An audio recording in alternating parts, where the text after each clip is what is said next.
मित्रांनो, या ठिकाणी आपण याला जिप्सम आणि पुट्टी मिक्स लावलेली आहे, जेणेकरून जिप्सम आणि पुट्टी मिक्स लावायचं कारण का की जिप्सम फक्त लावलं तर पट्टी म्हणजे ते डायरेक्ट त्याचा दगडच होतं 1-2 मिनिटात, पण त्याच्यामध्ये पुट्टी मिसळल्यानंतर एक 15 ते 20 मिनिटं त्याला टाइम लागतोय सुकायला. म्हणजे जिप्समचा एकच प्रकार की ह्याला पट्टीला आपल्या पकडून ठेवल व्यवस्थित, बरोबर.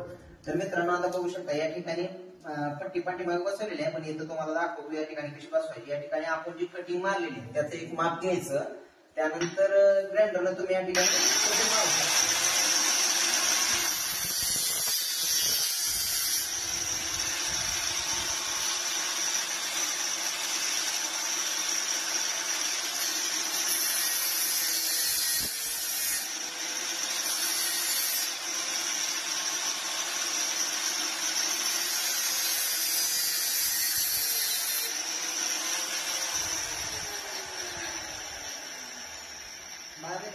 हे पट्टी कट मारून याचे कॉर्नर वगैरे व्यवस्थित मापाने व्यवस्थित करून घ्यायचे आणि त्यानंतर या ठिकाणी सहजच पट्टी बसवायची.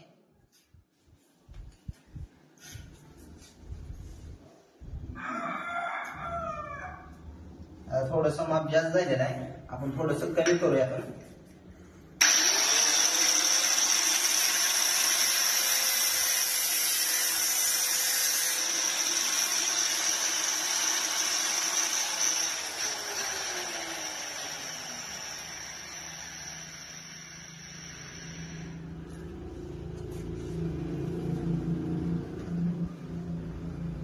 मित्रांनो, या ठिकाणी व्यवस्थितरित्या ही पट्टी बरोबर मापावर बसलेली आहे.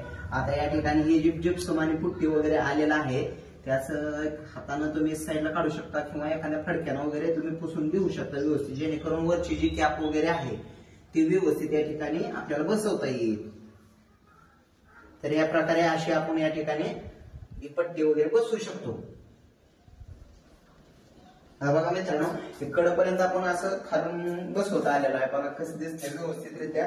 आणि ह्यानंतर ज्यावेळेस तुमचं पूर्ण बसून होईल त्यावेळेस जे बारी वगैरे सांद्र्या वगैरे राहते त्या नीट व्यवस्थित बनवून घ्यायच्या, जेणेकरून ते टचअप वगैरे खराब दिसणार नाही. ओके मित्रांनो, त्यानंतर पुढचं एवढं काम झाल्यानंतर पुढचा पण एक व्हिडिओ बनवतो, जेणेकरून तुम्हाला समजेल की पुढं काम कसं चालतंय.